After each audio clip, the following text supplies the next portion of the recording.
Hi everyone, मैं प्रिया और अपने चैनल पर आप सभी का स्वागत करती हूँ। तो देखिए, महाशिवरात्रि जब आती है ना, और भगवान शिव से जुड़े 15 प्रतीक, उनका महत्व।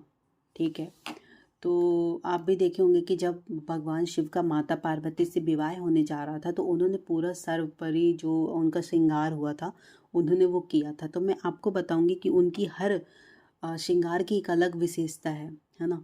हर त्योहारों का अपना एक अलग ही महत्व होता है ना। ऐसी मान्यता है कि जब शिव पार्वती का विवाह हुआ था तो इस दिन सच्चे मन से शिव जी की जो भी आराधना करता है, शिवलिंग का अभिषेक करता है, तो शिवलिंग पर दूध जल बेलपत्र चढ़ाकर जो शिव शंकर की पूजा करता है तो भगवान शिव को मृत्यु लोक का देवता कहा गया है। यह इकलौते ऐसे भगवान हैं जो स्वर्ग से दूर हिमालय की सर्द चट्टानों पर भी अपना घर बनाए हुए हैं। क्या आपने कभी सोचा है कि भगवान के शिव के गले में नाग, हाथ में त्रिशूल, सिर पर गंगा, शेर की खाल क्यों पहनते हैं, है ना। देखिए, इनके पीछे कोई ना कोई हर एक कहानी जुड़ी होती है। चलिए मैं आपको इस वीडियो के माध्यम से बताती हूँ। तो जो हिंदू धर्म में ग्रंथों के अनुसार भगवान शिव की समस्त दृष्टि के आदि कारण हैं। उन्हीं से ब्रह्मा विष्णु सहित समस्त दृष्टि का उद्भव हुआ है। यूं कहें तो भगवान शिव दुनिया के सभी धर्मों का मूल हैं। तो और हिंदू धर्म में भगवान शिव को मृत्यु लोक का देवता भी माना गया है। यह इकलौते ऐसे भगवान हैं जो स्वर्ग से दूर हिमालय की सर्द चट्टानों पर भी अपना घर बनाए हुए हैं। चलिए, आप देखे होंगे कि भगवान शिव गले में सर्पों की माला पहने रहते हैं, तो उनका क्या महत्व है। तो देखिए, भगवान शिव अपने गले में सर्प धारण करते हैं। यह सर्प उनके गले में 3 बार लिपटे रहता है, जो भूत, वर्तमान और भविष्य का सूचक है। सर्पों को भगवान शंकर के अधीन होना यही संकेत है कि भगवान शंकर तमोगुण दोष विकारों के नियंत्रक व संहारक हैं, जो कलह का कारण ही नहीं बल्कि जीवन के लिए घातक भी होते हैं। इसलिए उन्हें कालों का काल भी कहा जाता है। सर्प को कुंडलिनी शक्ति भी कहा गया है, जो कि एक निष्क्रिय ऊर्जा है और एक के भीतर होती है। अब आपने देखा होगा हमारे भगवान शिव में तीसरा एक नेत्र है, जो कि उनके माथे के बीच है। ऐसा माना जाता है कि जब वे बहुत गुस्से में होते हैं तो उनका तीसरा नेत्र खुल जाता है और फिर प्रलय का आगमन होता है। इसलिए तीसरे नेत्र को ज्ञान व सर्वभूत का प्रतीक कहा जाता है। वस्तुतः शिव का जो तीसरा नेत्र है वो सांसारिक वस्तुओं से परे संसार को देखने का बोध कराता है। यह एक ऐसी दृष्टि का बोध कराती है जो 5 इंद्रियों से परे है। इसलिए शिव को त्रयंब कहा गया है। त्रिशूल, आपने देखा होगा हमारे भगवान शंकर के हाथ में त्रिशूल रहता है। तो शिव का जो त्रिशूल है वो मानव शरीर में मौजूद 3 मूलभूत नाड़ियाँ, बाईं, दाहिनी और मध्य का सूचक है। इसके अलावा त्रिशूल इच्छा, लड़ाई और ज्ञान का भी प्रतिनिधित्व करता है। ऐसा कहा जाता है कि इन नाड़ियों से होकर जो ऊर्जा की गति निर्धारित होती है और गुजरती है। अब आपने देखा होगा हमारे भगवान शिव के मतलब सिर के पास अर्धचंद्र है, उसका क्या महत्व है। तो देखिए, भगवान शिव अर्धचंद्र को आभूषण की तरह अपने जटा के एक हिस्से में धारण करते हैं, इसलिए उन्हें चंद्रशेखर या सोम कहा गया है। वास्तव में अर्ध जो चंद्र है वो अपने 5वें दिन के चरण में चंद्रमा बनता है और समय के चक्र के निर्माण में सूर्य से अंत तक विकसित रहने का प्रतीक है। भगवान शिव के सिर पर चंद्र का होना समय को नियंत्रण करने का प्रतीक है, क्योंकि चंद्र समय को बताने का एक माध्यम है। आपने देखा होगा जटा, मतलब आप देखे होंगे उलझे हुए बाल रहते हैं। कहते हैं कि उनके उलझे हुए बाल पवन या वायु का प्रवाह है। कहते हैं कि जो सभी जीवित प्राणियों में मौजूद सांस का सूक्ष्म रूप है का प्रतिनिधित्व करता है। इससे पता चलता है कि जो शिव हैं वो पशुपतिनाथ सभी जीवित प्राणियों के प्रभु हैं। अब आपने देखा होगा कि उनके गले में नीला कंठ है ना, नीला गला है, आपने देखा होगा। तो देखो, समुद्र मंथन के दौरान जो जहर आया था ना, उन्हें निगल लिया था। तो देवी पार्वती ने इस जहर को उनके गले में ही रोक दिया था। इस तरह उनका जो मतलब वहाँ पे नीले रंग में बदल गया था, इसलिए उन्हें नीलकंठ कहा जाने लगा। तभी से मतलब भगवान शिव को नीलकंठ के नाम से जाने जाने लगा। फिर आपने देखा होगा वो रुद्राक्षों की माला पहने रहते हैं। तो हमारे जो भगवान शिव हैं तो अपने गले में रुद्राक्ष की माला पहनते हैं, जो कि रुद्राक्ष पेड़ के 108 बीजों से मिलकर बना होता है। देखिए, जो रुद्राक्ष शब्द है ना, रुद्र मतलब जो शिव का दूसरा नाम है, और जो अक्ष है आंसू से बना है। इससे पीछे की एक कहानी है। कहते हैं कि भगवान शिव के गहरे ध्यान के बाद जो ना उन्होंने अपनी आंखें खोली तो उनकी आंख से आंसू की बूंद पृथ्वी पर गिर गई और पवित्र रुद्राक्ष के पेड़ में बदल गई। रुद्राक्ष के मोती और दुनिया के निर्माण में इस्तेमाल हुए तत्वों का प्रतिनिधित्व करते हैं। यह भी सच है कि भगवान शिव अपने ब्रह्मांड के कानून के बारे में मतलब दृढ़ रहते हैं और शक्ति से ब्रह्मांड में कानून और व्यवस्थाएं बनाए रखते हैं। अब आपने देखा होगा उनके हाथों में डमरू। तो देखिए, ये एक छोटे आकार का ड्रम है जो भगवान शिव के हाथ में रहता है। कहते हैं कि इसलिए भगवान शिव को डमरू हस्त कहा जाता है। डमरू के दो अलग अलग भाग हैं, एक पतले गले जैसी संरचना से जुड़े हुए हैं।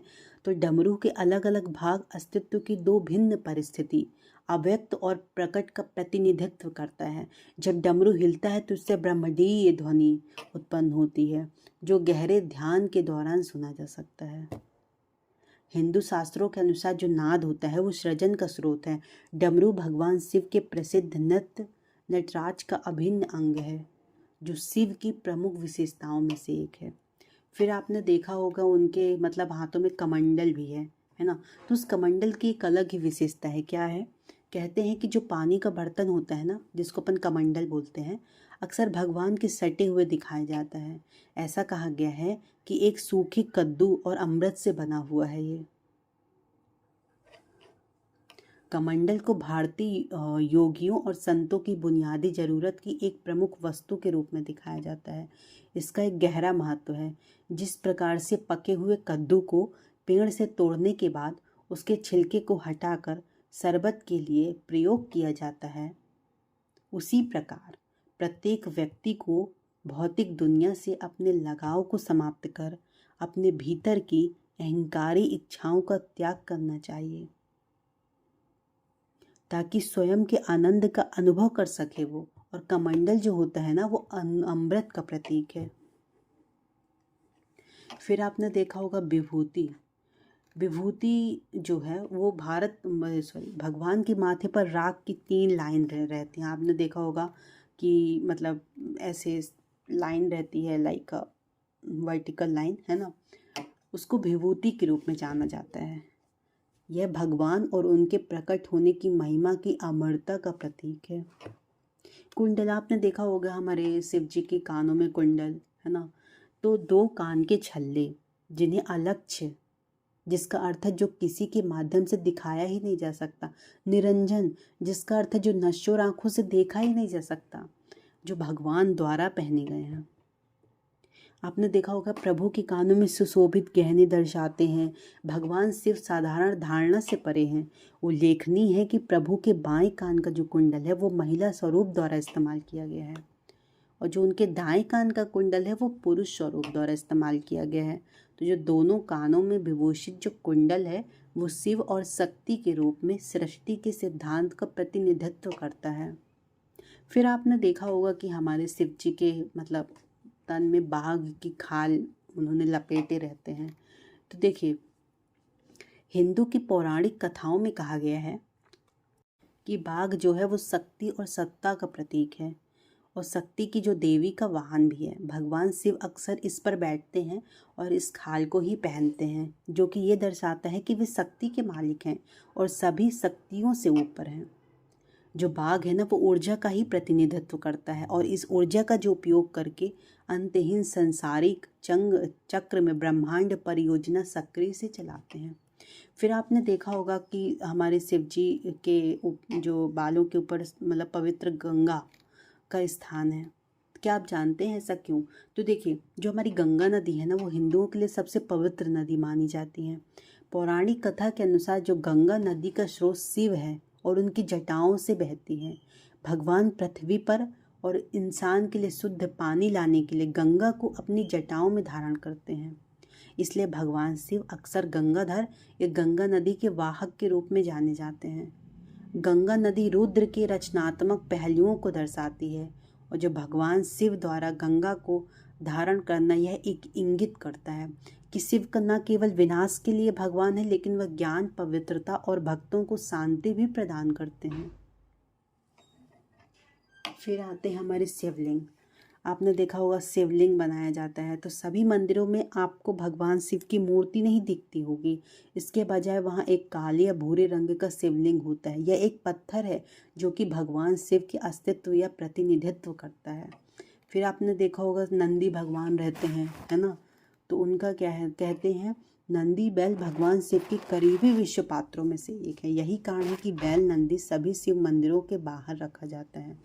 भगवान शिव के भक्त बैल के कान में अपनी इच्छाओं को कहते हैं तो वो महादेव तक पहुंचा देते हैं। चलिए, आई होप आपको वीडियो पसंद आया होगा। मैंने भगवान शिव के अनेकों मतलब वो जो उनका श्रृंगार है ना, उनके बारे में आपको बताया इस वीडियो के माध्यम से कि जो भगवान शिव के जुड़े जो 15 प्रतीक है और उनका महत्व क्या है। चलिए, आई होप आपको वीडियो पसंद आया होगा। ज़्यादा से ज़्यादा लोगों तक शेयर करें और मेरे चैनल को सब्सक्राइब भी करते चलें। चलिए, हर हर महादेव।